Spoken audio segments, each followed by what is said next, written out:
Hello, good evening, everybody, and welcome to our event, Women Artists Rising from Trauma, the Healing Powers of Feminist Art. I'm going to say a few words about what prompted this event and gave me the idea of orchestrating it. And then we're going to follow the program as it is in the announcement.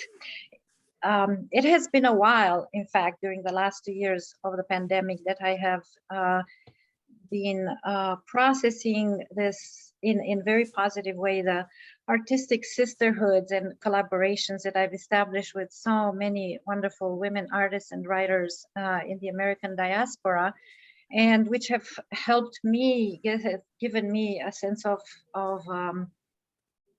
empowerment and of solace, and have really helped me move on during this last very difficult 2.5 years. But there was one particular event that sort of triggered me to just go ahead and get this started. First, I'd like to say this is not a political event. It is an artistic event. It is about art and therapy, art and trauma, art inspired by trauma. It is only political in as much as all art is political, even apolitical, even art that pretends to be apolitical is still taking a political stand.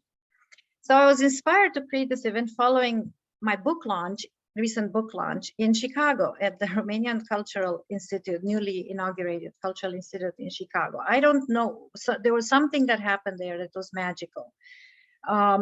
Maybe several triggers, because I was back in the city, in my original city of my immigration, and also because I was surrounded by extremely supportive compatriots, Romanians, who sort of got it when I was reading from my memoir, Dream in a Suitcase. And there was just such a sense of lightness and alacrity.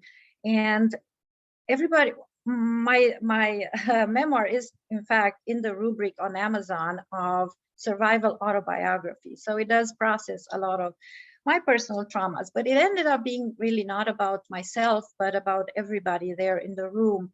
And I got this sense of profound connectivity, how we're all connecting to each other's stories, how the public was connecting to my story, and how this togetherness, creating this community. I felt that it was such a great opportunity for us to heal from our various wounds and to lift each other up. I was extremely uplifted after that event. Then I heard Mihaela, who is a psychologist, therapist, talk about, introduce the book, but also about the types of exile trauma, traumas of displacement, talk about them in a psychological way, from the perspective of psychology, psychoanalysis, and therapy, and talking about triggers and about aspects of memory. And somehow this connections between trauma, memory, therapy, healing, art, and feminism and women's traumas, just it all seemed to come together. And I felt we have to gather together. And this could also be a culmination of our various women's diasporic artistic events throughout the last years, but also the beginning of something new, maybe a series on women artists and trauma. And yeah, I believe at this point that artists are somewhat like first responders for the violence done to our souls, our minds, and our bodies. About literature and therapy, literature is not important because it teaches us about history or politics, which you can learn from any book or opening the internet, and it is not a self-help or how-to project, but because it takes us on a journey of discovery and self-discovery, and it facilitates understandings about our souls, the world, and the human condition, and most importantly, those around us. And in closing, I'd like to give, since we're talking about feminist literature and feminist art, I'd like to offer working definition of feminist literature and feminist art, which to me is literature that places women's voices, experiences, and concerns center stage, that denounces gender injustice through its plots, characters, language, opens doors towards social change and the world of gender equality. In Jill Dolan's words, it offers intimations of a better world. It is also intersectional in that gender crosses with issues of race, ethnicity, economic status, sexual identity, and orientation.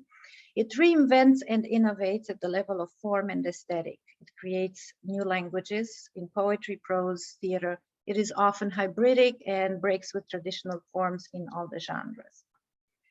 So feminist ideas alone, however, do not good literature make, but feminist ideas, worldview, and perspectives forged with engaging, evocative, startling artistic forms make literature that can inspire and initiate change, and most importantly, heal, because without authentic healing, authentic change is not possible. And all of the writers, the authors, the women authors that are reading tonight exhibit these features of feminist writing. Thank you. And we're going to follow the program. Thank you. Let it flow one after the other. We're going to start with Alina Ștefănescu. Before we start our readings, I would like to remind everybody to mute themselves during the readings. We're going to have a brief Q&A session at the end, a talk back, questions and answers, and we'd like to ask that comments and questions be brief.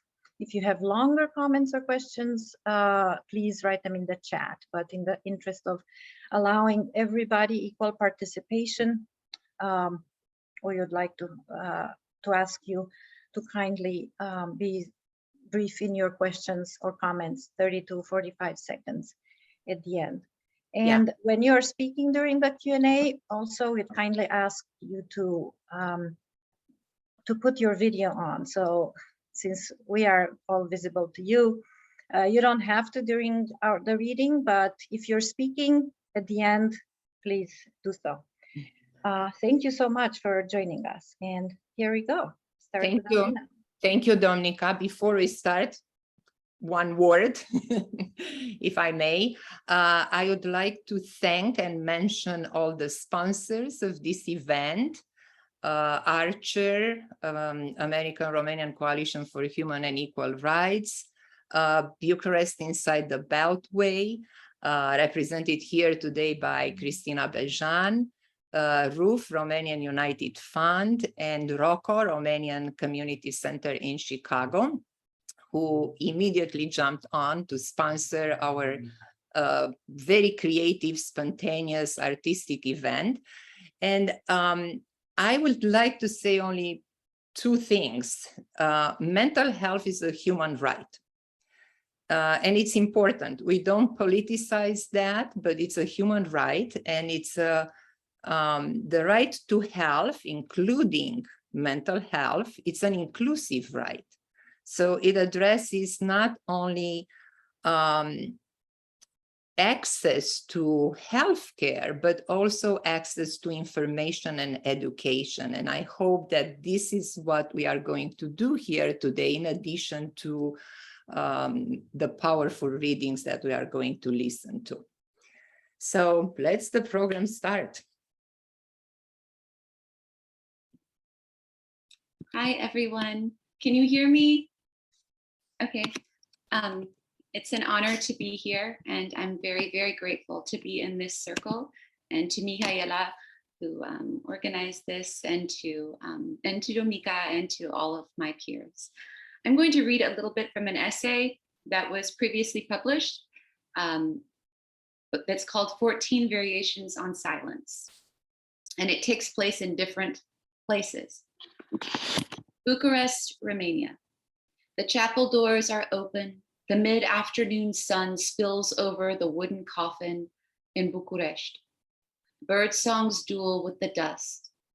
The babas look mortified as I lean over one palm on the mountain of my unplanned pregnancy to kiss the grandmother who raised me when my parents fled Romania. There are 7 black sutures that stitch her eternal mouth shut. My grandfather sighs and shakes his head. He says Bunika died without knowing of my disgrace. She moved on before meeting the secret of her first great-grandson.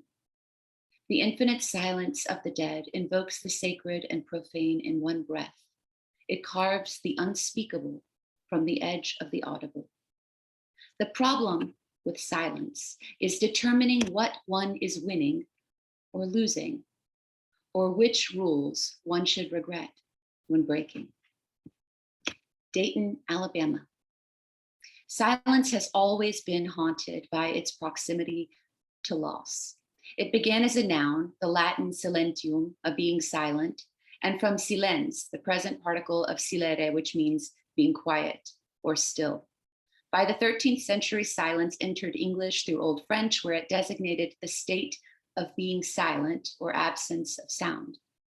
Thus, silence evokes the condition of soundlessness as well as its embodiment. Silence is pregnant. Silence impregnates the coffin, the unwed mother, the rural graveyards of Alabama. Lacking a cemetery here to call home, I transgress. I trespass the posthumous real estate tucked deep in the curve of red dirt roads. I cut my husband's hair over marble slabs as our 3 kids make rubbings of tombstones. The visual cliches present themselves in pageant. A stone lamb laid near a child's name, an angel guarding the infant. It is easier to consecrate a tragedy than to explain it. Washington, D.C. The Romanian Orthodox priest says I must complete a confession before he can bless the apartment. So I confess. I admit to ravenous lust, to not believing Mary was a virgin, to thinking the United States has destroyed my parents' marriage. I confess to having sex outside all marriages, giving birth to a bastard, raising him without a father, craving sex and raspberry mousse, cursing heads of state and multiple governments. The priest lays an ornate, hairy hand on my forehead, absolving me of my sins. He gives me a prayer rope to use at night. Wear it on your wrist and use it immediately, he advises. The rope is too big for my wrist. It dangles ominously as the priest schedules a blessing appointment for the following Tuesday. He tells me, I am free. My confession is complete. But I do not confess to the abortion, nor do I confess to not regretting it. The priest would not absolve me of this.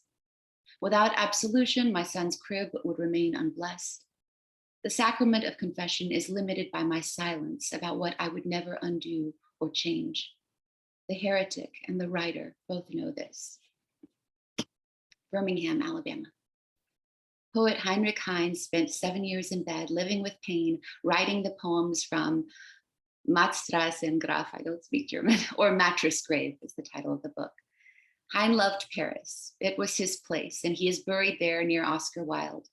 But I am in Birmingham, missing Paris during pandemic. P works from home as the children virtual school in separate rooms, each attached to a screen, their glazed eyes ending the lie we once held about a village, a network of support, a non-existent mutual aid. Against eschatology, Simone Weil said, those who wish for their salvation do not truly believe in the reality of joy within God. The human's inability to imagine a truly incorporeal soul means that belief in immortality or afterlife is just for her a belief in the prolongation of life, a belief that robs death of its purpose. I find these words in her essay, Decreation, on the week in which I drive myself alone to undergo a spinal nerve ablation without the possibility of sedation. On the drive to the clinic, I address Weil aloud and directly, since there was no one except me and her in the car, no one to overhear or judge us. You did not love life, I hiss to Weil. You did not love it enough to fight for it by living, to fight like a desperate animal. She reminds me there are curtains which make it difficult to see things clearly. To quote her, the curtain is human misery. There was a curtain even for Christ. We cannot see ourselves, ultimately, through the inarticulable suffering that separates us. This allusion to Christ invokes all the crucifixes I have seen and the distance between the Protestants' empty cross and the Catholic's mortified one, with its hands nailed to the wood, the brutal agony of the flesh. Physical pain is the crux of torture. It is the part that opens the mouth by force, that makes everything, including standing, impossible, outside imagining an end to the pain. It hurts me to miss my mother, but nothing compares to the wordlessness of excruciation. Tuscaloosa, the ruin of sound, marked by the arrival of tinnitus in my right ear. I didn't realize how the ringing would change life, nor did I realize the ringing was permanent. Tinnitus comes from the Latin word tinere, meaning to ring, tinkle. It is an innocuous sound. Oh, I wish the bells would come and blow my mind away, Mary Ruefle has written. And when they do, the bells arrive on tiptoe, a choir of chimes blowing through the brain's chambers, an evolving quintet for which I am the single audience. Surely, I think, this cannot last forever. I have escaped Kafka's worst case scenario. The silence of the sirens is inaccessible to me now. The ocean is alive, the tinnitus frothing in my right ear. Mississippi. In the year after the room, the ruins, the buzzing, I wandered through the offices of countless audiologists, otolaryngologists, and neurologists with 3 small children at my heels, trying to find an end to the asymmetric tinnitus. But the end is another word for the expectation of an answer. Because I neglected to seek medical counsel for a month after fainting, no one can explain whether the tinnitus emerged from a concussion or from the brain injury that happened decades ago. There is no revelation. My failure to seek treatment at the appropriate time is unfortunate. When I ask the eminent Alabama neurologist what to do, he says, there is nothing to be done. You will get used to it. How can I believe him? What does it mean to get used to unknowing silence? The eminent Mississippi otolaryngologist says, if you had tinnitus in both ears, I would put you in a free program that we have for veterans dealing with suicidal urges as a result of symmetric tinnitus from war. Since my tinnitus, like my eye color, is asymmetric, unusual, abnormal, there is no option except to live with it. He gives me a list of things I need to avoid, an inventory of no's which will aggravate or turn up my tinnitus.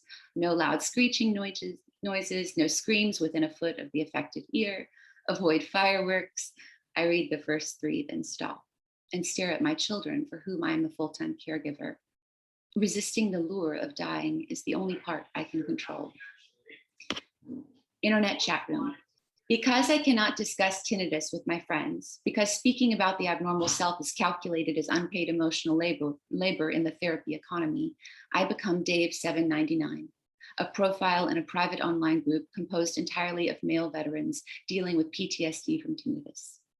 There are no similar groups for females. The internet suggests tinnitus is primarily a masculine torment. I know they're lying to me, one man writes. I know it is a brain tumor. Another agrees. They lied to save their asses. They tested some chemical on us. Why else would this be happening just to us? The men express terror, fear that the noise will not end, shame at being unable to discuss it with family, humiliation at needing to wear earmuffs when mowing lawns, and not wanting their wives to discover their weakness. Maybe we're cheating on our wives with our tinnitus, I type. The men drop lulls. It is funny.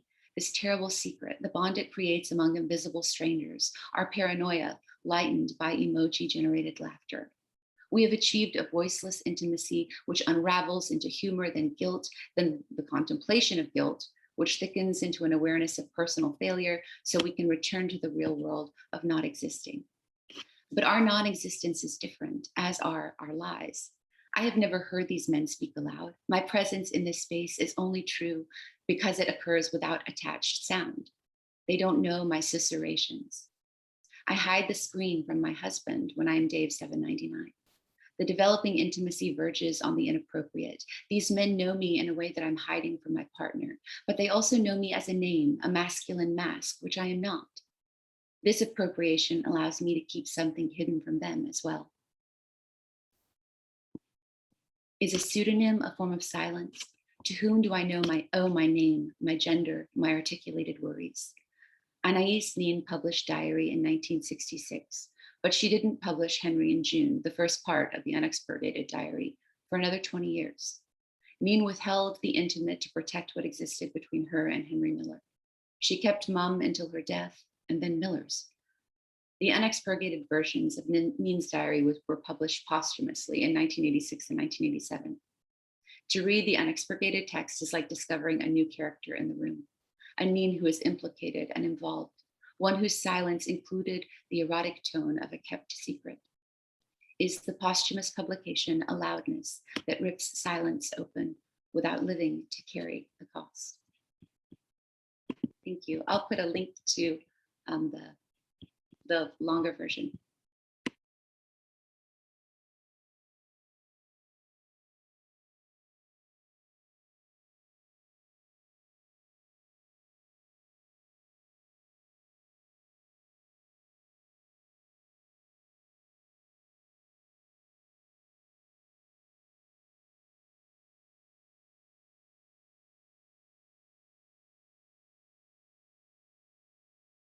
Go on next. I think it's Adela.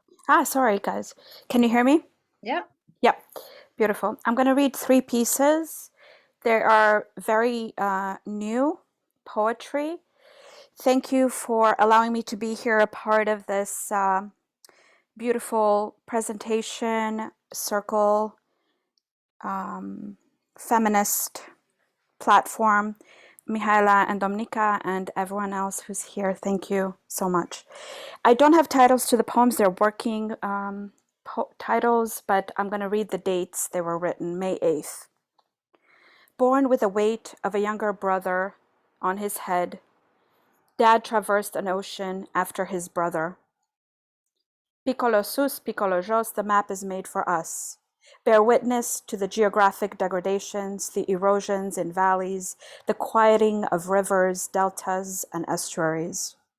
All or some traces of immigrant trauma remains, floats in my head, with neurons that fire away blatantly to kill my vision and increase delusions that can kill me. From father to son to daughter, the manic depression took hold, streaming cascades of messages from the inflamed brain to the oversoaked brain, the underwater brain to me. I put an end to it. The shaman had to see me in Orlando on his property. I tell my father I am visiting a Christian friend and he buys him expensive chocolates, drives me to the airport. Assimilation of the immigrant is the burden of the children. Ones who face it take on the lifting of the burden and pushing the brother off their shoulders so they can have a chance of walking in a straight line. Yet nothing is a straight and narrow. The spine curves inward at the base from an accident at the age of 10, broken coccyx, and people have been trying to kill me ever since I was born. I love the language of the enemy. I speak it well. I'm immersed in transactional speech from early teenagehood. I buy my vowels and roll them inside my mouth to bide my time. I pronounce the truth in the burden that buries daughters and sons, brothers and sisters alike. Just like neighbors pronounce our name, Bakurar, to the secret police behind closed doors. Dad wanted a better life for us. Forgive me for my lack of eloquence. They shot the dictator on national TV in the 80s. Did you see it? No trial, no burial. They unearthed the tortured, and we recognized among them our neighbors and friends. The sun rose again at the shore of a different kind of torture, and we tried to surf on our raft. Dad never let go of his anger, and his betrayed body now fights. Injections of raise his white blood cell count, the others for his red blood cells. People have been trying to kill him since he was born. I'm not inside the story, never could imagine a better leave of absence than my own. The draft comes in with thirst, infinite thirst. The earth thirsts for blue skies to darken, to precipitate into cloud formations. Okay, the second poem, thank you, written June 19th of this year. Am I naughty to turn the page, my eyes caged inside the phrase, Simon's coming of age? Let a flower bloom, says nature when it takes the Hippocratic oath to protect its sisters. The nature crusher, the ones who stomp on buds, will be butted out of the equation in an equestrian game gone wrong. The Mistral has caught up to us. All we can do is dig caves inside our souls to capture our last breaths. Simon laughing made me turn the page. Can't you see? The observer is implicated, is accomplice, and is nearly fated for the crash. I love your soul after your death. As I turn curiosity into action, I suppress my dissatisfaction with his laughter, turn the daughter into a villain who cannot erase but digs further into misfired action. Into the canal she pushes her way through original fear. The encounter with lights brightening her first breath, the blood on the operating table, the blood on her mother's legs. Miracles happen in huge amounts. As split from the source as we are just trying to find our way home. In the dark theater, turning the pages of the collection, closing the eyes, can see more than the heart can handle.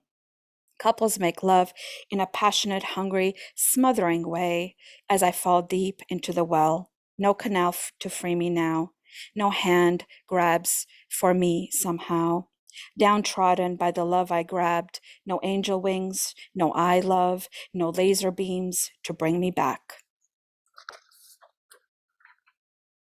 And then finally, June 26th, I think this was a few days ago, the last piece.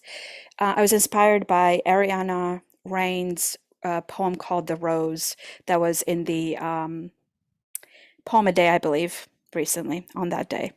I wrote it on the day it was published in that. Welcome to the House of Yes. I look up the word melancholia. What does it mean? Yes, I repeat. If I knew words, I would not use the dictionary. I would bid all rapists in the world to get, how do you say, decapitated or maybe dismembered where it hurts most. I did not gasp when he entered me. I ridiculed him. When I do not know where I am going, I take a leap. I disassociate and numb my body. The CEO of my emotions leaves or is dormant, and I can have my play.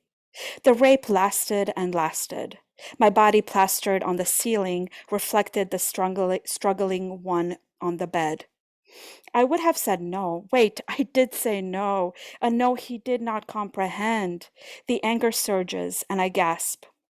I cannot find my footing. The earth shakes and the skies above break. The thunderbolt reaches the core of the earth. I know now it is time. Time to set asunder those who no longer serve. A woman's world belongs inside the circle. Surrounding her are the mothers of all of us.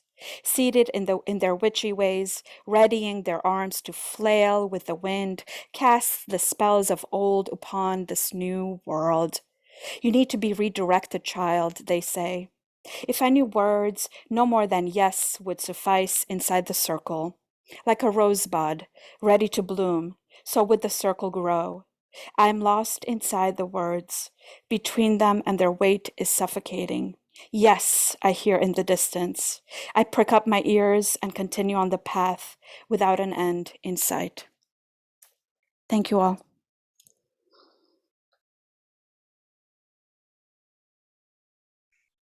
Roxana, you're next. Thank you. That was wonderful. Thank you so much for organizing this and including me. I feel like I'm interrupting the flow, but I just wanted to take a minute and say I'm so excited to be here with all of you. I miss you, and yeah. So here I go. I'm gonna read a couple of poems from my book, but then I want to share with you something new that I've been working on. A couple of translations. So the first poem I'm reading is mine. It's called Transgression. And it's from a book that investigates illness called Tethered to the Unexpected. Instead of opening up like lilies at the touch of warm water, in her body, everything riveted, her ribs blunt like the heads of nails. And I knew everything hurt from motion and the air crippling around her lungs. But I watched them, my father and mother, scaffolding her body, erecting this sacred cathedral with gentle touch from bottom up. In the back, the body buoyed, aided by kapok's bark, fibers twined to help her breathe. I should have known better than to stay put, watch her newborn cheeks blush when my father lifted her into his arms, the limp limbs wreathed around his neck like skins, her body pushed into the narrow river, knowing the water it can take but cannot keep. Watching the three of them, I knew I wanted to disappear somehow in that intent crosshairs between bodies. I wanted to save myself the pain of watching my mother and my father toiling over, nursing the body into life among us, but the body only knows to spill towards waste. The second poem is titled Cancer Aesthetics, and it's inspired by an installation by Annie Varnot. Some images hurt the body, you know, I say, and that's my warning, my way to prepare you for the view. The installation bears a cruel name, an unraveling of vowels, a lingering ohmu, as poignant as eggs surfacing from the deep in a lava lamp of dried white. In my language, the name sounds like an inverted name for human. In another language, the name means I'm frozen with cancer. A better way of describing the mind stinting with the loss of words. We walk around the installation silent as empty crates, holding hands as if to ensure that the body's surface does not pull us in, does not make us shudder, or does not rip through the skin, push aside the healthy cells stacked like eggs in coiled and creased breast tissue, the painful symphony of hurt, the oozing terror of ohmu. Right there, I ache to feel my breasts the way they said I could fish for a sign. And then I felt the pea-sized lump, the seed I hosted in the greenery of my body, as if I were an empty house and did not tell you, but you knew. You'd always feared this body ripe with the greatest secrets. And that was years ago. We leave the exhibition to inspect our breasts, all of them, oval, egg-like. And despite gender, we feel the hum of frostbite, that cold terror creeping up from the deep, cocooning inside with the resolve of malignancy. The artist speaks, not about surviving cancer, but about reliving it every day, molding it between fingers, turning pain into something beautiful. And we cannot stop thinking about the fact that what's beautiful is right here, right now, looking at you, waiting for it to creep up, waiting with you. Next, I'm going to read a most recent poem titled Learning from My Mother While Trying to Speak Woman in Romanian. It's a work in progress, inspired by Chantal Gander. I am instructed to love only to give birth. Oh, I'm sorry. I thought my audio was not working. I am instructed to love only to give birth. A week after she died, hung in her small apartment, wanting to expose more the woman behind the small protruding belly, because shouting created some kind of space for her insanity, or so my mother tells me. She herself having carried a probe inside her sacred flesh for days. And I am 7. I don't have a clue what pain is, what sex is, what carrying a child suffers the flesh, what heartache to see it bare, to want to shout but to keep quiet because you'd become a mad woman wasting herself, a madness that could not hold enough sorrow for anyone to bear to look in the mirror. Sometimes whispers invite eavesdropping from other apartments. I have learned to listen using an empty jar against the cold walls. My neighbor plays the piano. Her mother moans quietly in her bedroom. A woman is never alone. Her dignity is always lost after the forceps. I am told I am a force of nature whose tongue must be trained into obedience. At 7, I know all the names for woman.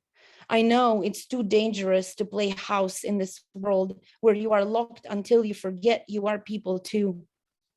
And so when the boys showed up, their hands ready to grab, the vibrations against my thigh, I threw myself in the river, trying to scare the lust out of them, waiting beneath the water, beneath their glass stare. I'm not saying I was saved somehow, or that my fists pummeled the water the way they would have their jaws.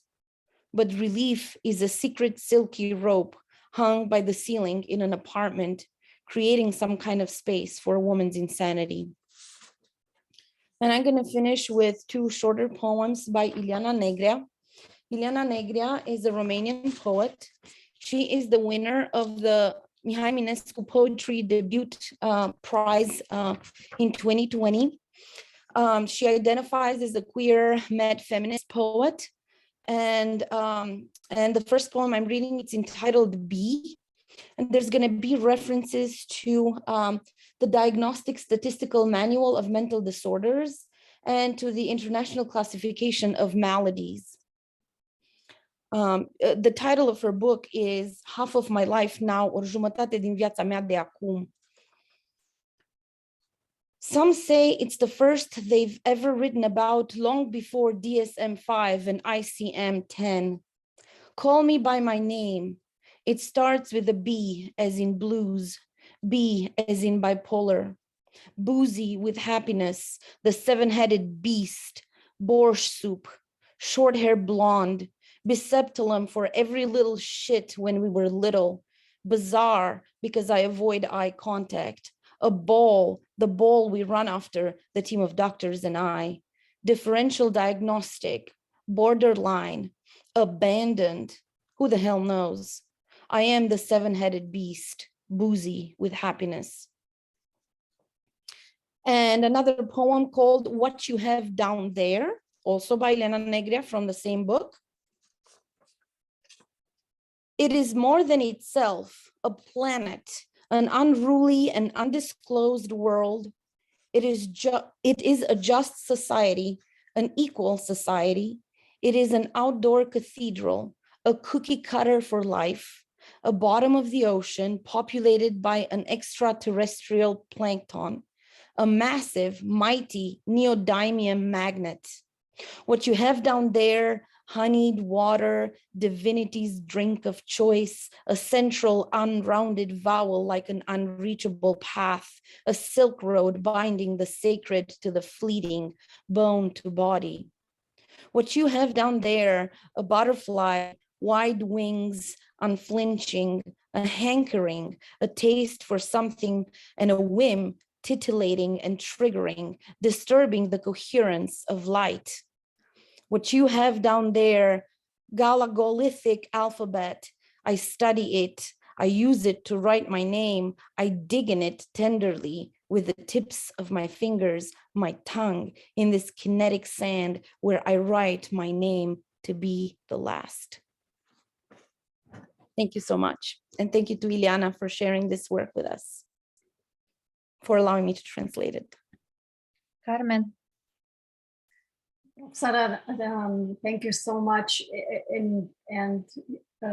Adela and Alina, this is really moving, and to follow this is quite, again, more moving. Thank you for sharing your work. I'm going to read 4 small poems here, and I will start with one for my mother. It's called The Promise. There have been strange visitations you felt only now and then, when the dog lay in the middle of the road, refusing to walk, sensing you about to faint. Or when you got up from the table and the house moved with you, as if on a merry-go-round, the porcelain spinning in a brief, silent film. Someone read the map of your brain and found there ravaged side roads, interval development of subcortical infarct of the upper left frontal operculum, chronic now. Operculum is a lid, acoperire. The word protects our vulnerable language itself in need of sheltering by something less brittle. Your new hair color looks lovely. Wait until I get there. Please stay till I can come to hold you and talk about cures. Now the roads are blocked. A virus stalks and kills. People fall like grapes from vines, but I'll be there. The next poem is dedicated to a friend of mine who died of cancer recently. It's called The Master's Field for Alan.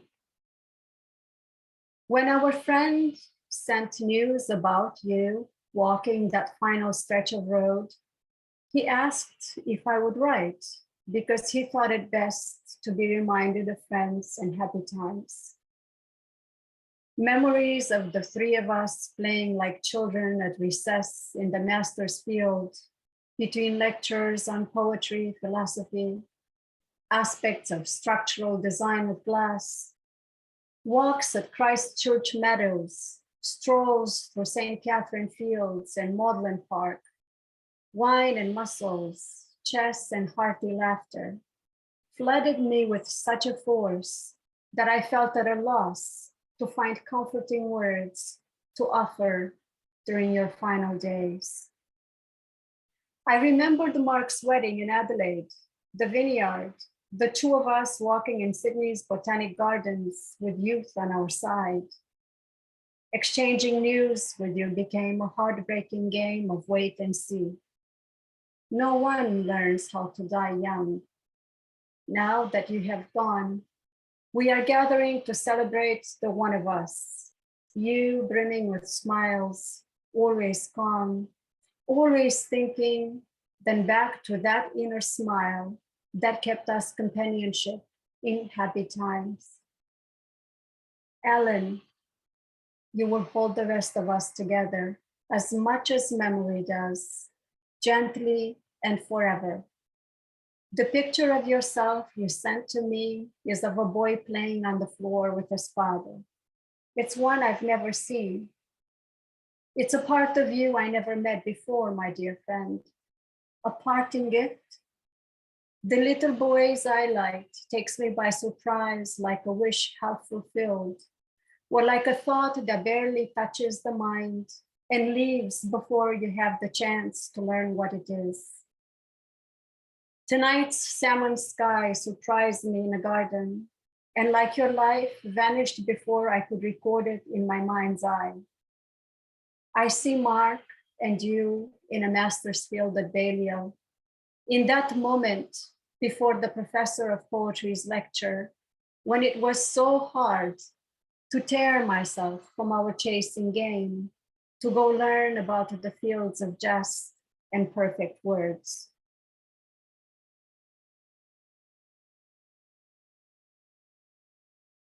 I'm going to read another poem now. This is about things that are happening with me now here. This was written on 15th of June, 2022. 100 eyes. I can see us with the 100 eyes, glimpses of moments across the years, the best never in photographs. Our life together, a kaleidoscope fanciful, deceiving, and yet shards of images stumble in a wistful pattern across countries. With 100 eyes, I see death walking towards me with its bag of bones. Life is remembering the before self. I am falling with 100 eyes trained on darkness, the belly filled with snakes. Soon I will drink from liquor. Beyond forgetting, something new awaits me. A graceful peacock stealing the sea blue with its feather eyes, folding and unfolding. The sun will return in my belly. My children's gentle laughter will set my heart in rhythm once again. Once again, I will glimpse dreams of what could have been with 100 eyes. But then I will see far beyond pain. Beyond pain, I will sing 100 songs. With 100 eyes, I will unfold the beauty of this world like a map for our children. And there is one more poem. It's called Unexamined Life, and is dedicated to all the victims of domestic abuse. Slurs are no more than the intermittent, terrible noise of the moving magnets inside the resonance imaging machine. Imagine muffling them with the music of Bob Dylan, securely fastened over the ears with headphones. Oh, dear soul. The lawyer is like a telephone line that only works after the coin drops in the payment box. The therapist promises to return the love of the children in 10 sessions, paid by their father with out-of-network cash. Between the noise of coins and slurs, there are 2 cesarean births, first smiles of innocent babes greeting these worlds. The MRI noise gets louder. An emergency drill on a submarine. The contrast fluid is added to veins. Those words that light up the tumor of the divorce in the soul. The clamping noise before the all clear, when the scanned heart, like the white crane, flies east. That was all for me. Thank you. And Christina. Well, what an honor to follow all of these incredible creatives. It was particularly sweet to hear about Oxford just then, Carmen. So thank you, Dominika and Mihaela, for initiating and bringing us all together. The first poem I'm going to share is from my poetry book, Green Horses on the Walls. And I should say I'm a spoken word poet who has become an accidental published poet. So I'm still figuring it all out. My second poem just got accepted to be printed in a journal, which is new for me. So the first poem I've never ever shared on a mic or anywhere before. So it's not one that I typically perform. But I think it's incredibly appropriate when we talk about women's rights and various situations that I have been in that upon reflection are incredibly not okay. So title, #simplicity. An American girlfriend I met in Bucharest recently told me that the cure to all my woes would be to keep it simple. Try telling that to the DC girl living the millennial dream of a federal contract in her own nonprofit. Family duties and issues. Can't go to NC, North Carolina, can't bring myself. Need to make love to a man, but DC guys just don't get down like that. I tried again with the perfect candidate with my background, languages, and baggage. He came to me in a dream to tell him to try again. And in real life, he texted me, it's not me, it's him, after apologizing for taking a week to reply because it was the end of the fiscal year at the World Bank. I said, thanks, Paul. I learned that simplicity lesson a long time ago. June 5th, 2009, I lost a colleague to a brutal racist attack on our federal building. Hearing his wife's cries at the funeral told me what to do. I gave up a job in Romania and any prospects in the US to move to an island in the middle of the Pacific and keep it simple. Just love my man, do what he needed, simply be there. Do the groceries, make love, talk to him about his job and anxieties. I was ready. But nothing could prepare me for island life. Everyone knew he had an affair with a tourist before I arrived. He likes blondes, I said of my brown partner, trying to laugh it off. He pretended that we were married everywhere, to the gardener and his pregnant wife, to the ambassador of Australia, Kiribati, PNG, New Zealand, and their wives. I was owned like a woman on that island were. I was owned like women on that island are, but without any of the security. We fought worse in the third world than our second and first world previous versions of self knew possible. Exiled to bedrooms, visits to work to make up and cry. And one day he raised a hand to me and I knew it was over. I left under the guise of having a breakdown, which I had had before. I paid both his and my ticket to take me home, and he never paid me back. On the phone, he would yell after I told him one of my family members had cancer. Port Vila is my city, Christina. Vanuatu is my country. As I'd ask where and when we were supposed to see each other again. It's been simple, eating grapefruit from the front yard, but that's not what my Bucharest friend meant. Simple as someone to talk to, simple as someone who won't try to use you, simple as someone who can listen, simple as someone who will hold you, simple as someone who won't judge, simple as someone who isn't entitled, simple as someone who can love. I told the same friend yesterday that I just need someone to hug. She told me, Kalia, her daughter, has a pillow. Grab a pillow. She's 11, I shot back. But maybe Bucharest friend has a point. As we humans each close our eyes and hope to open them in the morning, it's just me, just as I was at prepubescent 11, before hormones drove me to lose everything and tempt me to compromise my empire of one right now. Luckily, I currently own 4 pillows. #simplicity. I'm a big fan of pillows.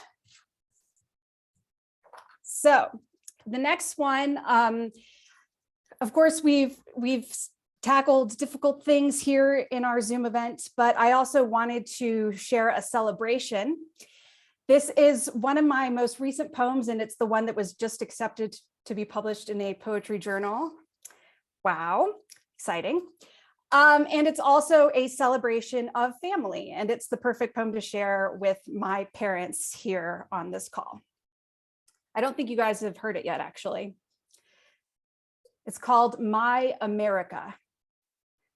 My DC Nigerian cab driver from Union Station to Georgetown knows more about geopolitics and world history than many academics I know. We talk about the Ukraine-Russia war. He tells me not to worry, that Romania will be fine because it's in the EU and NATO, that the Soviet satellite days are over. Then he asks why I'm in DC. I tell him my baby brother's wedding, and he smiles big under his face mask. You know, there is nothing more important than family. Family is everything. And our family, from the banks of the Danube and the barren landscape of east of the Rockies, dancing with my brother and sister-in-law and their friends of every diaspora you can imagine, Chinese, Filipino, African-American, South Asian, Latino, Albanian, Canadian, British, and yes, Ukrainian, and then from Milwaukee, Maryland, LA, then Durham, NC, obviously, and more, to music of every genre. Rap, hip hop, reggaeton, Britney Spears, white boy pop, Andrea Bocelli, you name it, and everyone knows all the words. This is my America. Thank you.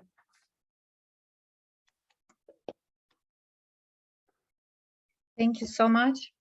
And now it's my turn. I will read from a chapter from my new memoir titled Dream in a Suitcase, A Story of an Immigrant Life. And it is actually a chapter, it's a difficult chapter to have written and to read. It is precisely about mental health. And don't any of you there try to do what I do in this chapter. It's called Coming Out of the 6-Year Hangover. The spring I obtained my tenure from a committee consisting of colleagues who had harassed me for 6 years just to show me they could. I tell my boss to fuck off, I quit smoking, I leave the Episcopal Church, and I faint on the kitchen floor in a pool of blood of my own doing. All in that order. Or so it appears, since my memory about the incident is blurry, as are so many memories from that period when I only slept 4 hours a night. I had reached and crossed the limits of stress and exhaustion from working myself to death in a department where they didn't seem to care much about the work I did, although they asked for it when they hired me.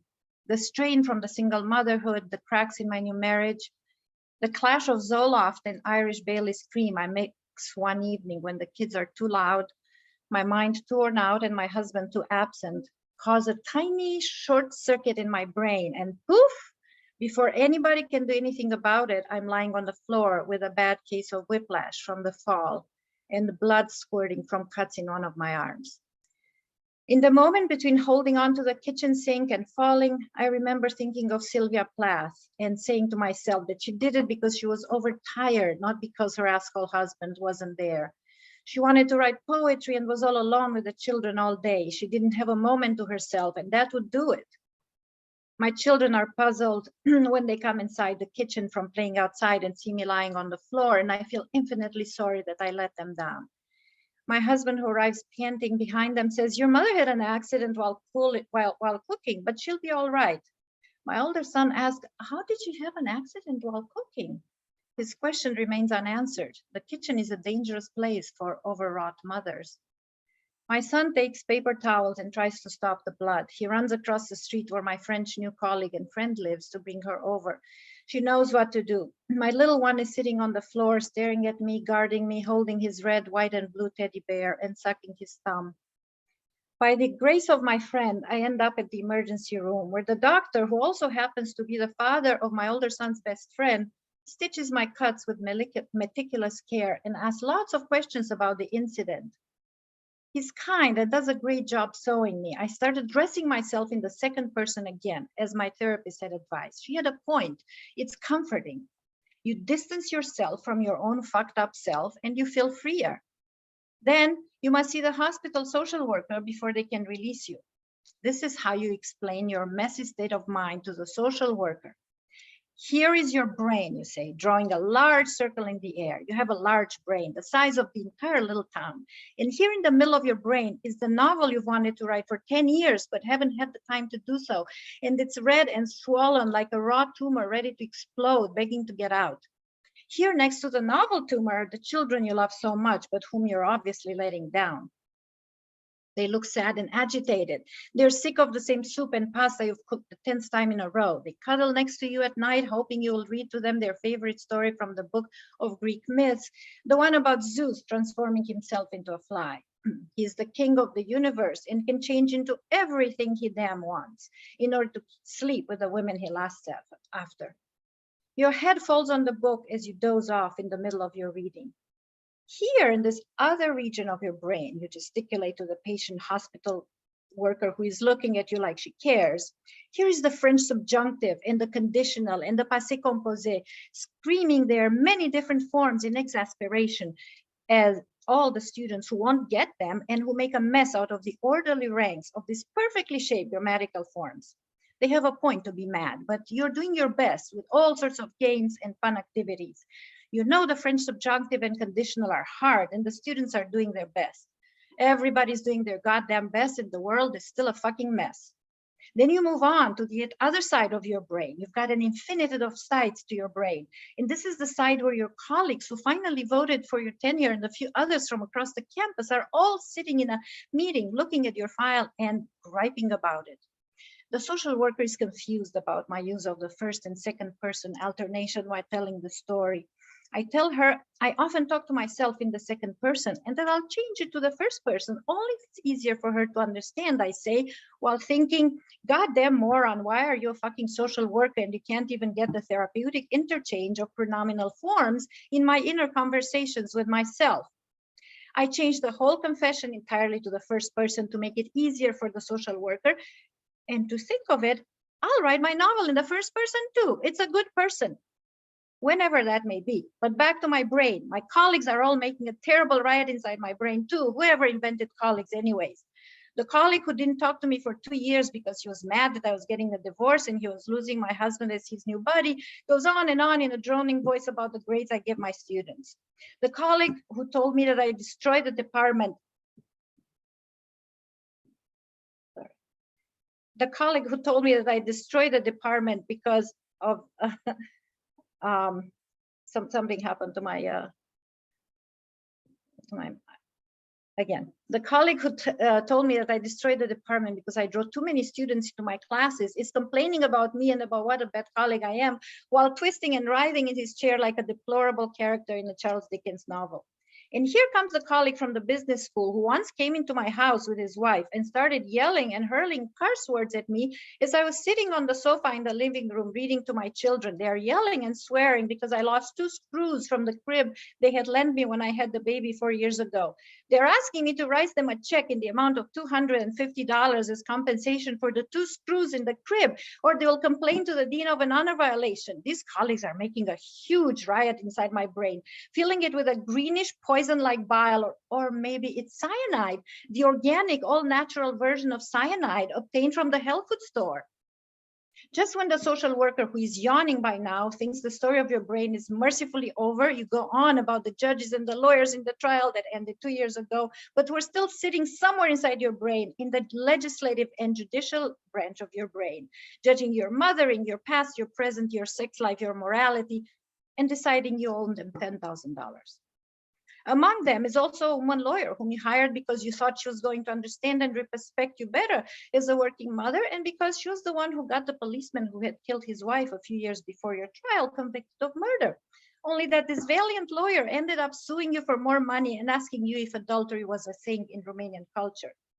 Good thing you filed for bankruptcy the very day of the court date. It was one of the most satisfying moments of your recent years. Imagining the face she must have had when she heard she was going to get zero money from you because of the merciful bankruptcy. The entire nation of Romanian vampires and adulterers felt vindicated through you that day. And then there is the romantic branch of your enormous brain stretched to the very limit from one corner to the other pretty corner of the quaint little town where you landed 6 years ago, pregnant with your second son and ready to impress the entire Confederacy with your knowledge of French literature and psychoanalytic theory applied to that literature. The social worker is tired by now, yawning like mad without covering her mouth like every bloody American you see. If she thinks she's tired, she doesn't know a thing about tired until she's heard you through and through. In the romantic branch of my brain, there is my second husband, who is a brilliant man and scholar of 1,000 disciplines, with whom I fell madly in love 7 years ago. But we got married only 2 years ago at an overlook at the very top of the Blue Ridge Parkway in the snow. He does what he can. He commutes from Chicago. He can't leave his job. Of course not. I'm not leaving my job either, hellish as it is, because I just got tenured and I worked hard for it. We have excellent sex and excellent conversations about literature, art, and the human condition. At the part about the human condition, her eyes glaze over. I think I'm running a fever. Maybe I just need to sleep for 100 years, like Sleeping fucking Beauty in her pink coffin with Disney designs of flowers and butterflies all over it. I'm going to wear my best red dress and red pumps when I go into that coffin for my 100 years of beauty sleep. No pink, just red.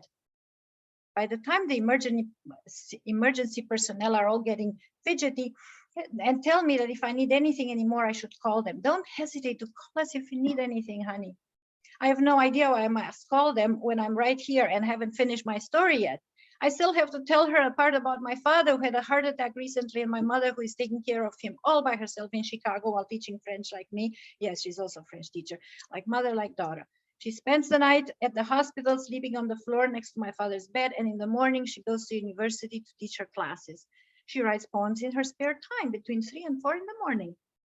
My mother, for some reason, can deal with sleep deprivation better than Sylvia Plath and me. She wouldn't be caught dead lying on the kitchen floor in a pool of blood. The social worker says, this is your mother's problem. Maybe she needs to seek help and go into therapy as well. Yes, I get it. The social worker needs to move on to her next patient. My story is endless, and so is my brain holding the entirety of my story in it. My French friend is still waiting for me in the waiting room. She says, ça va? And I go, oui, oui, ça va beaucoup mieux. Thank God for the bit of French in the beautiful French friend. It adds some glamour to the small town hospital. I'm all covered in bandages like the Romanian version of the Phantom of the fucking Opera. Slightly dizzy from the painkillers for the whiplash, but it's not too bad. I'm going to sleep tomorrow and ask my husband to take the kids to school. He owes me that much. But no, I can't. I promised my older one I would go with him on his school field trip to some special caves or caverns near Washington, D.C. They're famous deep caverns, apparently with stalagmites and stalactites. I'll feel better in the morning, and it'll be nice to take a day trip. No rest for the weary, because tomorrow I start Da Capo. Now, though, I just take a chill pill, as my older child has started to advise me. I just chill. Thank you.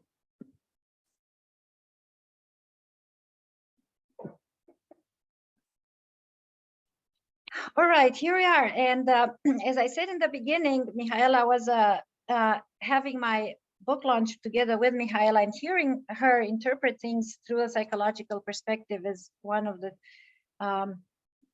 facts, one of the things that inspired me to put together this event. So now we're going to have Mihaela interpret and draw some conclusions to our trauma writing pieces. Psychoanalytic, I'll keep it brief because it's a lot. In any case, I congratulate you all for the courage to write about everything you write. And there is some truth in, you know, finding humor in tragedy. It's healing, right?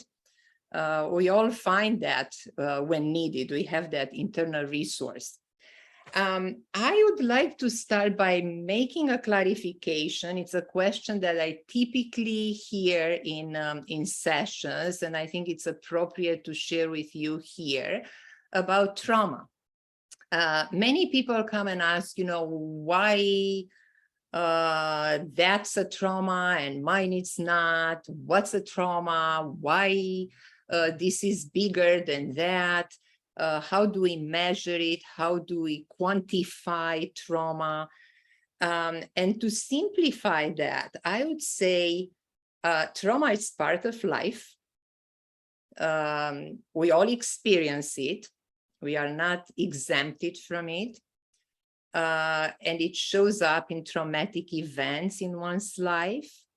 But in order to suffer from trauma, from post-traumatic stress disorder as is diagnosed, we need to meet some criteria. We need to have symptoms for that. So that's something that we don't judge. We don't judge if, oh, yours is trauma and mine it's not, or yours is bigger than mine, or you had this, but listen to what I had, which is much worse.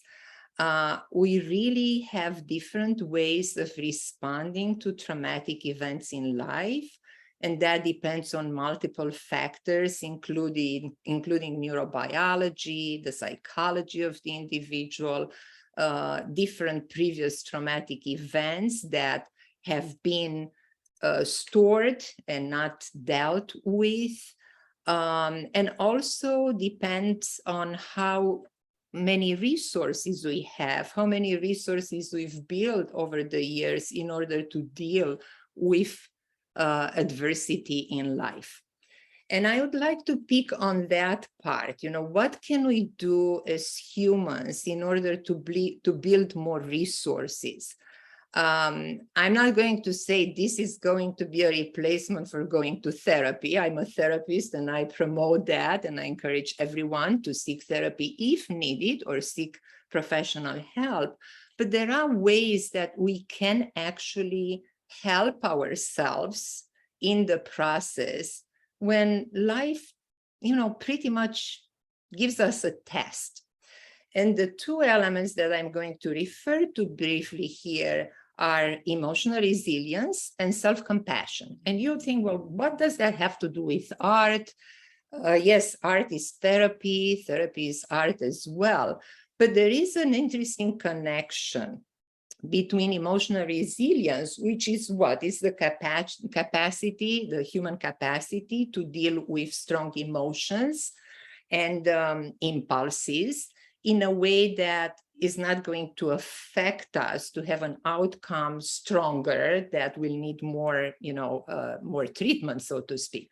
So the more we build emotional resilience, the more we invest in the skill, because emotional resilience, it's a skill, the better equipped we are going to be for whatever is going to happen to us in life. Now, art plays a crucial role in that. There are many studies that show the connection between the how we internalize art, how we look at it, how we respond to it. Studies also that show movement per se, like the body's movement being a source of increasing emotional resilience. And fascinating enough, you're not going to believe this, but a week before we decided to go to have this event, I read a new study in neuroscience. It's a very early study of a woman, actually, a neuroscientist woman, who studies the role of poetry, which was fascinating to me to read. And pretty much to summarize that, she's going beyond understanding the meaning of words when we read or listen to poetry, and to pay attention to what is happening to us in our bodies in terms of emotions and sensations, because they are going to guide how we respond emotionally to whatever we read. And I will expand this to more than just poetry, because when I read Domnika's, memoir, I had so many emotions coming up and showing up and crying and laughing. And, so it was clearly to me, it was a sign that I need to pay more attention to whatever has been stored there inside of me. So when we read, to also give ourselves permission to participate, or when we listen, to participate as a whole, not only with the mind, trying to understand the meaning of the words, but also connecting with what is happening to us while listening to poetry. I find that amazing, to be honest with you. So this is a way of building more emotional resilience. It's a skill. I'm going to repeat this. It's not a given to us. We need to invest in it. We need to pay attention to develop an emotional vocabulary, which is very important. The more we label emotions, the more we know them, and the least scared they are. We also need to practice self-compassion. And I know many people, when they hear that, are like, oh, I don't want to, what's self-compassion? Why self-compassion? I'm not good at that. Yes, we are not good at that. We are not wired to give ourselves what we give to others, but we can learn. And that's something that we can build in our resources in dealing with traumatic events in life. Now, simply put, compassion, self-compassion, which is pretty much the same thing as compassion, is treating ourselves, giving ourselves the same kindness as we would give to others. It's very simple. It's difficult to practice, but simple in knowledge. It's also the ability to express love, commitment, and loyalty to ourselves. And that's where the practice plays a huge role. So just to give you an example, I would like, if you are open to it, to have a sample of practicing self-compassion right here. So you will have something with you at home and anytime when you feel like you are in a moment of suffering, because compassion is needed when we suffer. It's a response to suffering. So then you'll have more in the kit, in the toolkit that you can have it after this event. So if you are willing to participate, feel free, if you feel more comfortable, to turn your video off. If not, you can be here. It's a simple sample. It's not an extended practice of self-compassion, but it's going to require touch. You know, it's pretty much, you know, touching your heart and having closed eyes during the practice. And I would like you to think or to retrieve, think less, but access in your body, an emotion, a painful emotion from the readings today, something that you connected or resonated with you in terms of, oh, you know, that somehow feels like I have a pain too, while you listen to the poems and also to Domnika's memoir. And with that in mind, you know, you can close your eyes and with both hands, find the center of your heart and start breathing into it. And comfortably find a touch that it's soothing for you. So play a little bit with the intensity of the touch, with the area, until you find that that soothing sensation in your body. Allow the feeling of warmth of your hands to convey with the quality of your touch, tenderness and kindness.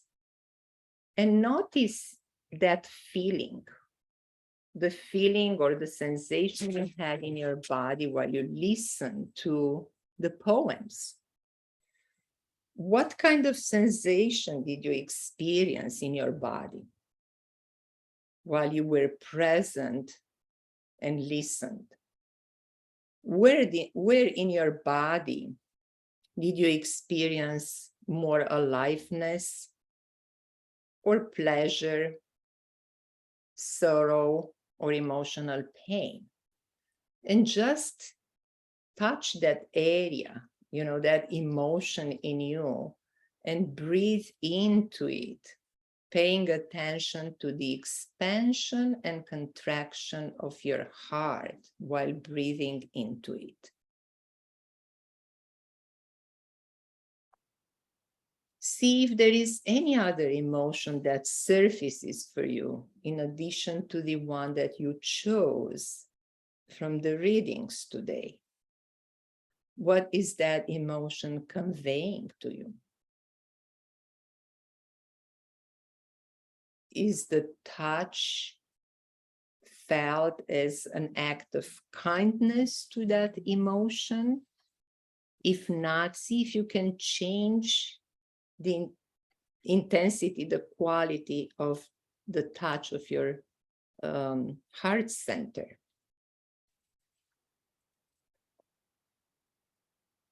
And now, getting close to the end of this small sample, give yourself a hug and use a movement like rocking from side to side. And notice, how does the heart respond to that gesture and movement? Does it feel supportive? Does it say to you something like, I got your back? And if that doesn't bring any comfort to you, which is absolutely okay, search for your hands and hold your hands and give them a squeeze. Feel that you are getting some extra help from yourself in order to support dealing with that emotion that provoked suffering in you. And remember, you know, hands are always there for us. They are the extension of the heart. And the hold of your hands may tell you, I'm here with you. I support you with all my heart. And now take a moment to open your eyes and take your hands off the center of your heart and slowly come back here. Take a deep breath, and we can move toward the end of this, which is the Q&A. Thank you. Oh, how beautiful. So beautiful. Thank you so much, Mihaela. I love these intersections between imagination and reality and art and psychology. I think it worked very well. Well, Q&A. Anybody has comments, questions?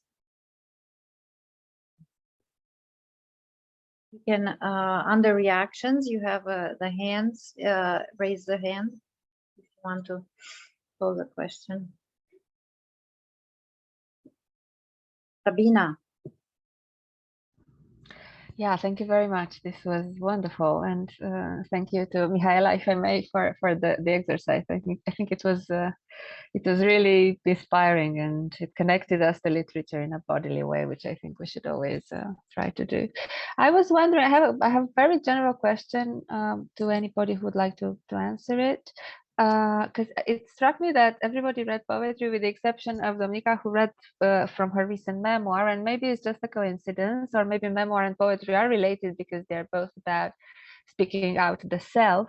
But then how important is genre when we talk about this therapeutic function of literature? Can narrative, because, well, Freud was talking about narrative, right? You put your trauma into a story. But then poetry is a direct expression of the self. So how do various genres interrelate, and how important is one genre over another? What do you think? Thank you. What an interesting question. Well, I don't write poetry, so even though my narrative is sometimes has been called poetic or lyrical. So can I attempt a quick answer to this one, and then to start, I see Alina wanted to say something as well, so just we go. The way I teach it when I teach poetry classes is the way I perceive it myself as I write both memoir and in poetry. There's something, there's that quality, that incantational quality about poetry. That is the rhythm of the language itself in a even if it's not necessarily formal, received forms, there is that sense of language being shaped by music. And it feels a bit more like a prayer to me when I write. And that is something that helps me tune to that sense of healing, to that sense of expression. This is how I would express it. Whether in a memoir, I find that it takes me longer to paint those images and to provide explanation and narrative. It's a while longer with this. So I go for the music of the language with the poetry that I find very, very useful, very efficacious, especially when Mihaela was explaining this. In fact, Mihaela, I was rocking as before you said it, as I was going like this, and I wonder if it had to do with focusing on the lines of the poems that I've been hearing, that sense of getting in tune with somebody else and with their feelings. Alina. So I was just going to say that, I'm sorry, I'm trying to get rid of my hand now. To lower my hand. I was going to say, I actually didn't read poetry today. I read from an essay, and I linked the longer essay. It's I think probably a lot of poems that are narrative, and a lot of the expansion of poetic form can make them sometimes sound similar. But to me, a lot of times the memoir treats time differently than a poem does. So in a memoir, you are in a relationship with time that is more in a narrative that is more challenging. It is a much more, at least this is what I found, a much more salient relationship. Whereas in a poem, you can, say more or risk more. So for example, if what I had read had been a poem, there might have been some things that were less true in it. But because it was an essay, everything in it is true or occurred, right? So that's also a difference. There's a persona that sometimes inhabits a poem that, isn't always, or I have a feeling more that I can write to a persona, whereas when I'm writing an essay, I tend to feel more constrained by, how others have also experienced those things. I don't know if that helps. Yeah, I remember you said you were going to read from an essay, but it did sound like poetry, so that's why I kind of put it all together. Yeah, thank you. That really. Roxana, you have anything to say? Christina, Adela, about this? Oh, Christina. Hi, and I also don't know how to take the hand down, but that's okay. Yeah, I just wanted to share, I've thought about this a lot in my own mental health journey. So it is the community of spoken word artists, and it's not just poets necessarily when you're in a spoken word space. If you're going to an open mic, you could have somebody painting live art there, or people sharing, political treaties on the mic or whatever, but it's really just being like in the same space. And so I would say community, and I know that's not writing it on the page and necessarily about the lyricism of the writing, but I know for me that community over the past, 17 years now, has been really, really important.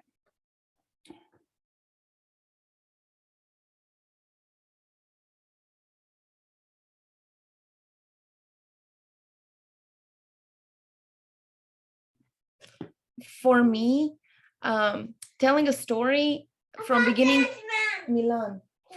to end is really painful, and poetry allows me to bridge over that pain by being more succinct, by leaving things unsaid, by allowing the reader to fill in the gaps.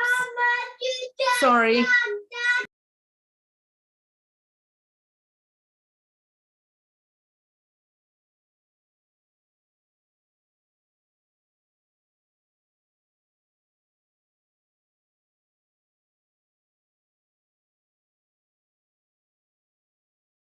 Okay, I want to say something too. And oh, you get the lower hand. I'm going to respond to this question about genre and art and therapy based on a question that was asked of me in the Chicago event, the Chicago book launch, by a teenage girl who was present, who was, I think, in middle school, and she asked the best question of all the adults, because I had said that writing my memoir, crafting the story of the memory of my life, because again, I keep saying that memoir is the story of my memory. I had gone, it was therapeutic. Sometimes it was very hard. Sometimes it was painful. Sometimes it was liberating and fun. But as the story that I read today, those were difficult pages to write, but they were also cathartic. It was also cathartic writing them. And she asked the question, she said, when you get to a point where it's so painful and so hard writing, do you stop or do you move on? And I said, and this is what I do, I said, no, I do not stop. I go through, I move on, I traverse that pain, that anxiety, whatever emotions I'm going through, and get to the other side through my writing. So the writing is sort of like the ship, the boat that forges through the waves, the tumultuousness of the emotions I feel at that point. And I think, yeah, Roxana, I mean, I so appreciate what you said about poetry, to me, because I write in the narrative genre and then in plays. To me, I guess writing plays is like what poetry is for others because I distance myself and I throw these characters out there and voices, and it's moving away from the personal, or giving voices and masks and faces to my different the different sides of myself and the world. Mihaela wanted to say something. I just want to interject here about, what we do with the pain. And I cannot speak in your names because you are the writers, but I can speak in terms of what helps when dealing with pain. And we have options. Again, I mean, it's up to where we are in our lives, in which place we are. But typically, the more we move through an emotion, not against or around, because there are different possibilities, right? The better we come out of it in terms of at least resilience and working it through. And that sometimes can be really hard. And I think that's where compassion for the difficulty, for the suffering is going to kick in as an ally. And also as a barometer, telling us, okay, now I moved a little bit too much. Maybe it's time for me to give myself a little bit of a break, or help myself in other ways. But the idea is, if we want emotions to do what emotions are good at, which is being transient, it's important to move through them, not against or around. And that's what we do with art. We move through them and it comes out, we process it through our imagination. But can I ask of all of us a question, which is, you've heard the cliche that all best art comes from suffering. Yeah, what do you, I mean, I feel like we're talking about different kind of what we're dealing with here is also gendered. And that is very important. And trauma, and Mihaela, maybe here you can clarify some, the difference between trauma and suffering. Trauma causes suffering, but is all suffering traumatic?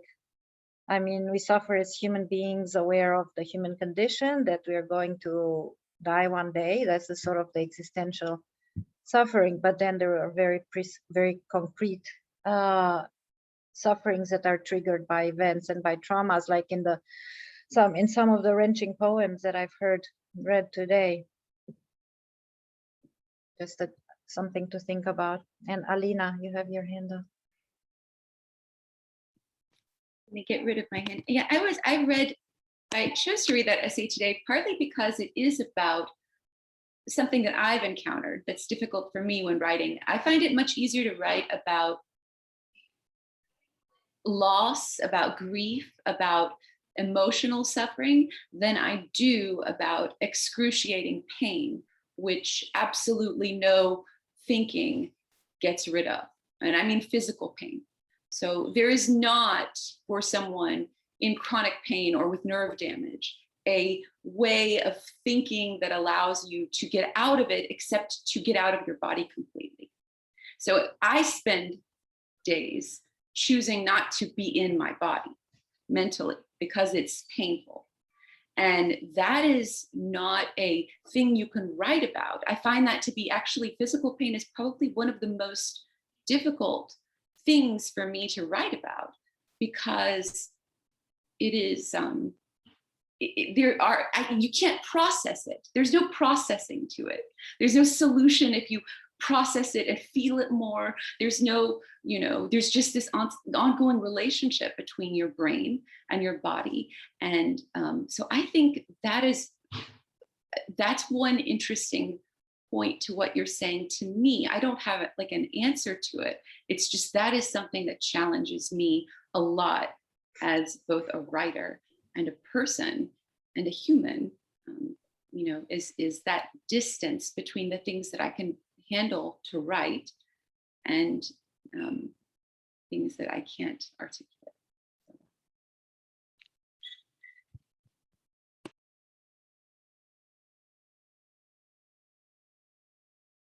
Christina.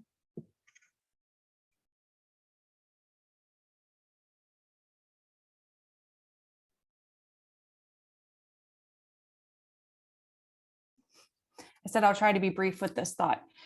For me, with my trauma, I believe I've discovered that writing about it and getting it out in the world has given me ownership of my own experiences rather than like have all of these horrible things happening at me and to me and I have no control.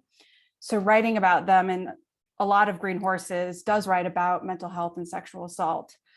And then I found, now that I've written about it, the book's published, but even before the book was published, I put myself in the position where I could be an advocate for mental health and sexual assault. And I was doing a lot of advocacy work in DC, and I continue to do stuff with NAMI, even, which is mental health here in Denver. So I'm not saying we all have to be, social justice warriors with our trauma, but for myself, that has, I wouldn't say I'm healed, but that's made everything better.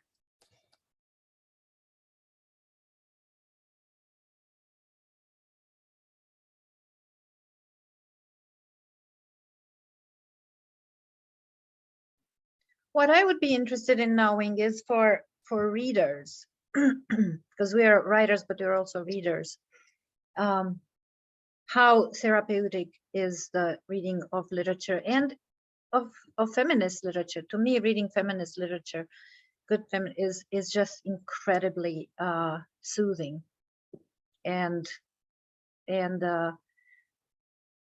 empowering and joy-giving, even when the stories are dark, because I connect with them, with the voices and with the stories. Because the art therapy works both ways. For the creators, we find our own therapy in catharsis, writing, creating it, and then hopefully for the people for all the readers. And I wonder if the way art gives me a sense of solace and processing my own traumas, how is it for others who are readers of our works? Adela. Yes, Dominika. I'm reading, only women writers at the moment. I'm still reading the memoir by you, Easy Beauty, which is a memoir by Chloe Cooper Jones that just came out in April, and Girlhood by Melissa Fabos, which is essays, I believe, correct me if I'm wrong. And someone's wounds of the writers cut so deep that I have to put the book down after a few passages and revisit on a different day with an ice cream in hand, with a soothing something for myself. But we have to get through them. It's not an easy road, but the work has to be put out there. Chloe Cooper Jones suffers from chronic pain. She realized writing in a metered way, in a numbered way, helps with the pain. I realized within poetry, there's metered poetry, and that container is a giver in every way. That container allows for traumatic experience to be expressed in prosody, and you can get out of the well. I have this image of a well that's dry, that I can't get out of, that I crawl my way up towards, and I can't do it. But the poem itself, like some sort of structure around the writing, helps. That's beautiful. Andrea, she has a. I will try and okay, lower. Thank you for having me here. And of course, this is my perspective as a reader and as a listener. Just a little bit about myself. I'm a social worker hopefully I'm not the social worker from Domnica's memoir.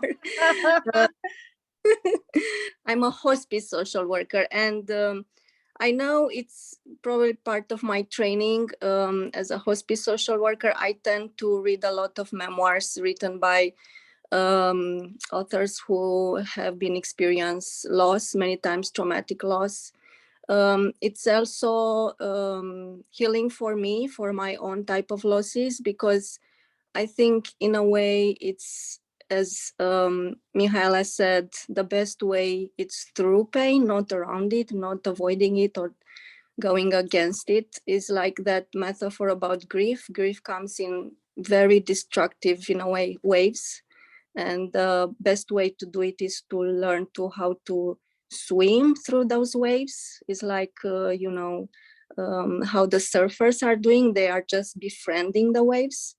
I think it comes not very handy with the way we were raised in our Romanian culture.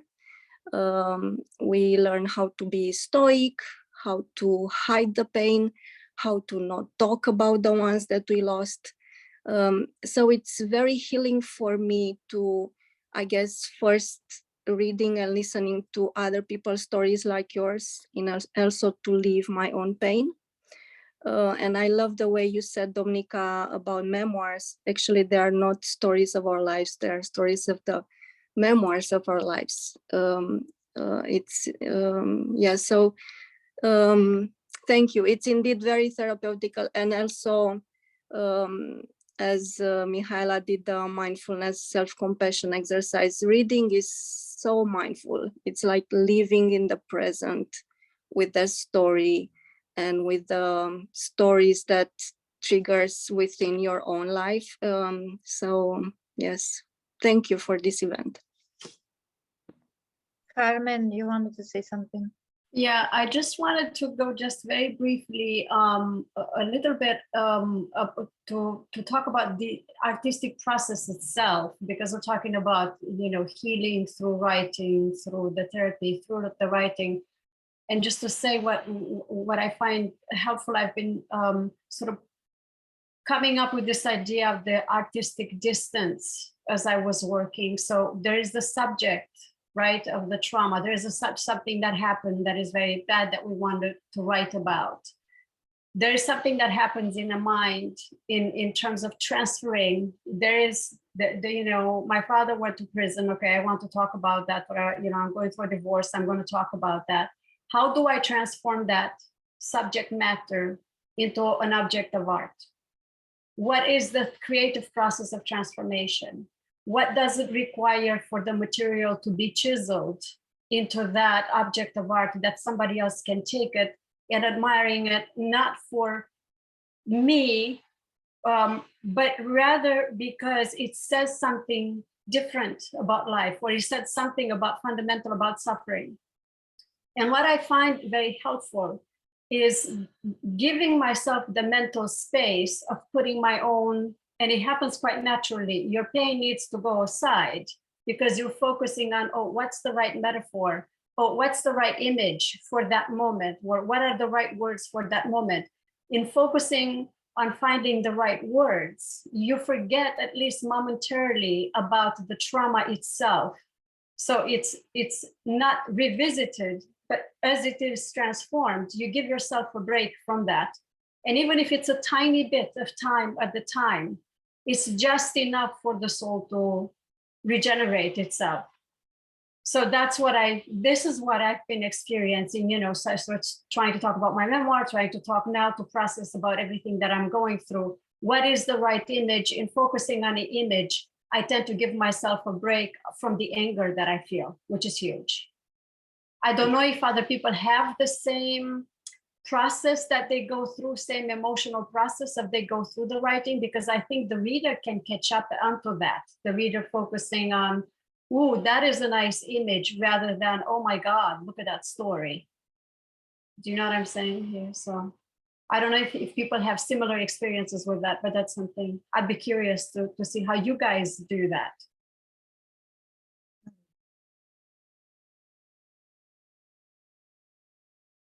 Mihaela.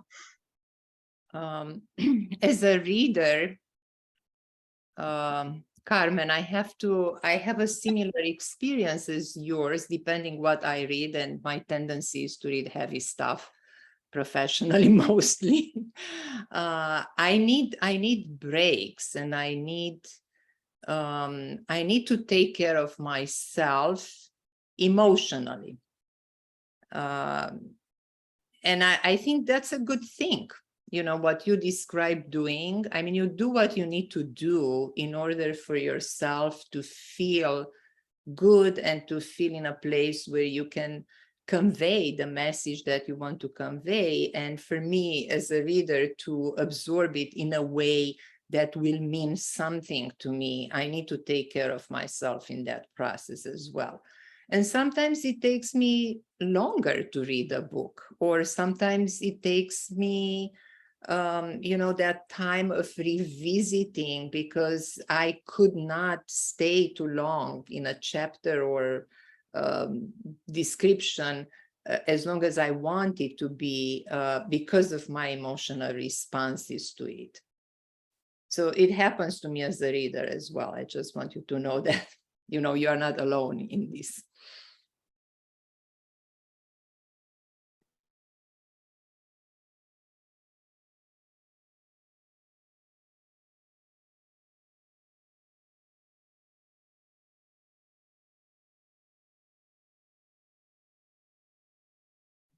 Yeah, I think what Carmen said is connected with what Adela said about giving shape, giving form, to giving a coherence to the suffering, and that is therapeutic and is healing. Since we started, since this is supposed to be women's and feminist writing and art,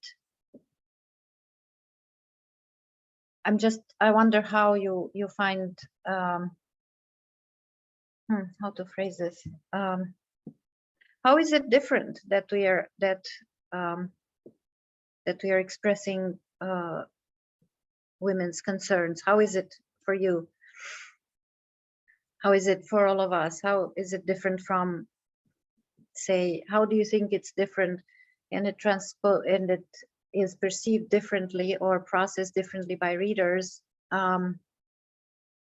reading, for instance, stories of war, of men's war? It's very traumatic, War and Peace, or so many books about war, because women's literature is a relatively new phenomenon. Women writing in their own voices.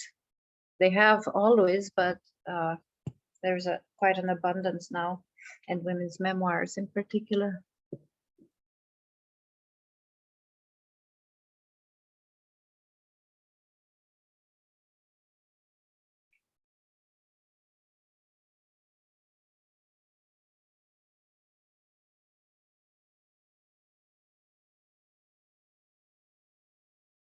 Alina.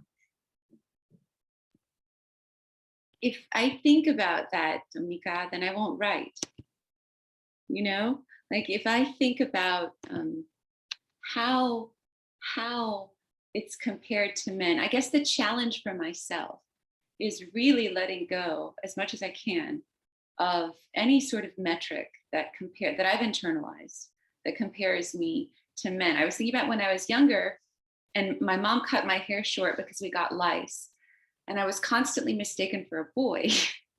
And I never corrected anyone. Okay. And it's not because I identify as a male or because I'm or I wanted to be a man. It's because I felt powerful.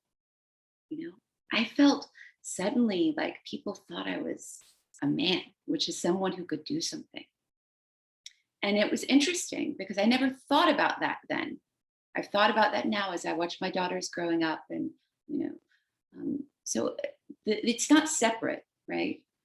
The act of raising kids or being a parent or parenting yourself when your parents die, all of it is tied together. And the way that I assess, the man going to war versus the woman who has to care for, I guess the best way to say that I try really hard I try to interrogate my own misogyny, which I think is very deep. I think I have a lot of deep misogyny that I've internalized in my notions of power and my notions of respect and my notions of hierarchy. I think they're very, very misogynistic. And so I try to write, I guess, to break free of those, at least on the page, which is easier than everyday life. Yeah, sometimes our own worst enemies, the internalized misogyny, can work badly against us. Well, I wonder how you feel about, because I'm of two minds, of women's literature, women to be called women writer. Nobody says a man, such and such a man writer, but and I feel like it's important to say that there are women writers. On the other hand, it still reinforces inequality, because if things had been equal from the beginning in terms of the access and the acceptance and embracing of women's work and art and contributions to knowledge in equal measures to that of men, we wouldn't have, right, women writing, LGBTQ theater, African American writing. It would just be literature, art. But I wonder how to me, it's important that we stress women's and feminists, but then the other part of me is like, what? Why aren't we just included in the larger body of the canon with everybody else that is men? I think Sabina was first and then Christina. Thank you. Just very briefly, yeah, I think the internalized misogyny is a very big issue, because I don't think all women who write like women, if I may say so. So I don't know. I think feminist writing is one thing, but then women who happen to be writers are not necessarily the same as feminist writers, or women, even women writers, women who write like women. And I'm thinking in a sense of Hélène Cixous's writing from the body, but I mean, this idea of the écriture féminine, which is supposed to be typically female, but then again, even in that understanding, not only women can write écriture féminine. Écriture féminine is a certain kind of writing that connects one to the body and to the emotions felt in the body. And this is very important. But this business of the internalized misogyny, I think we were brought up with such a lot of sacrificial duty, kind of instilled in ourselves, at least in the Romanian culture. This is very strong, that I think even the best of us, if I may say so, have moments when they wonder. And I think there is this internal conflict between me as who I want to be and me that I'm supposed to be according to my upbringing. This is a very old discussion, but then I think it's still there, and Alina has just brought it up, so I can see that, yeah, a lot of people, other people are thinking about it. So yeah, what do you think? Roxana has a good chat comment. And Christina?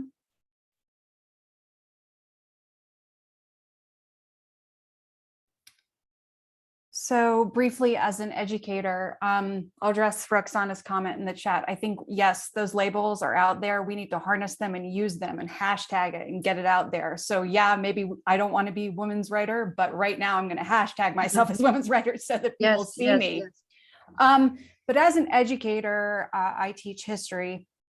We educators, and I think this extends to everyone because everyone's going through school or has kids in school, we have to challenge ourselves. Obviously, there are other educators here on this call, to diversify not just our classrooms, but our own minds. And it's constant work.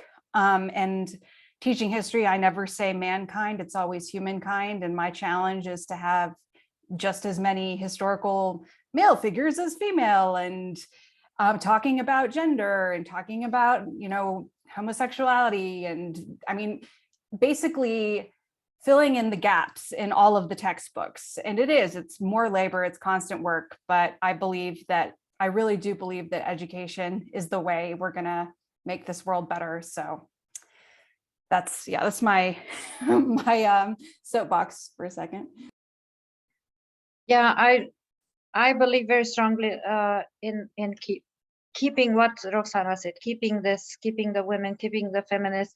The little book by Giamanda Ngozi Adichie, We Should All Be Feminists. I always teach that as the first reading in my world literature and women and gender studies.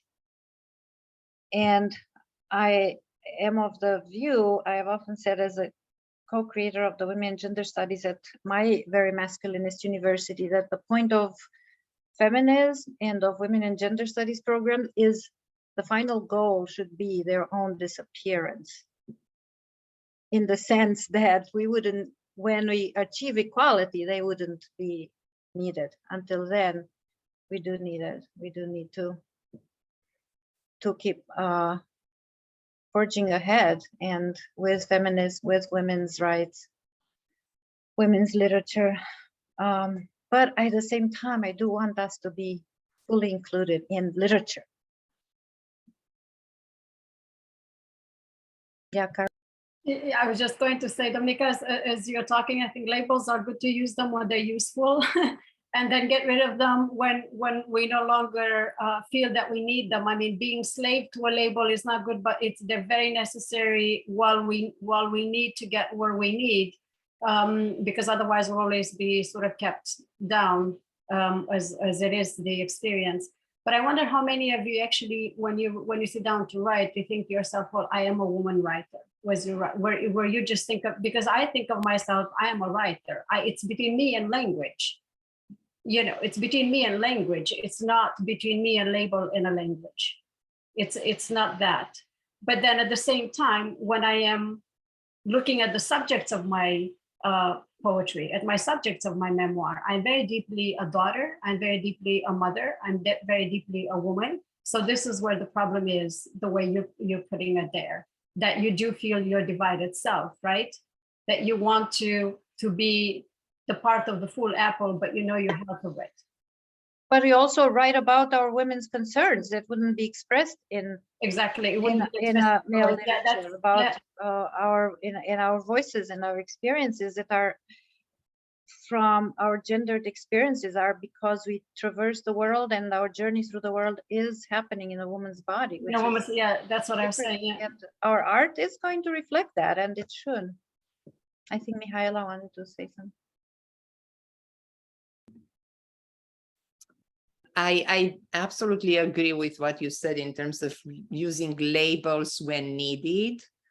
I don't think this is this is reinforcing, you know, the lack of power that we have. I think it's actually the acknowledgement that it's still injustice. We are still dealing with this problem, and we are united in our voice to convey the message to the world. And I mean, I'm not a writer, but anytime when I have an option, when I have, the environment is conducive for me, I don't shy away from saying that, I'm a feminist, and I'm a feminist therapist as well. I will not be intimidated when I see a couple just because the man has more power in that relationship. On contrary, I will bring that up as a way to make people understand that you cannot have interdependency in a relationship if one has more power than the other. So yeah, I think it's important. I'm using it, and I believe that we still have work to do in this area, and you as well. I mean, with your art, you can definitely strengthen that message. There are some beautiful notes by Roxana and Alina in the chat.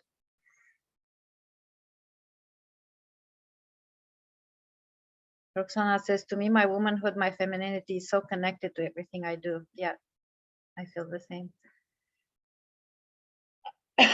Well, parting is such sweet sorrow. I feel like we could be staying here. It is very very comforting. I have to say, I hope that this has been comforting for all of you. And as I said in the beginning, I was hoping that this would become maybe a series, women writers, women writing trauma, to return in the fall with new books, new works, new writers, women writers. What do you think? Would you like that? There's always so much to say about trauma. That's a never-ending topic. So, from me, a big yes.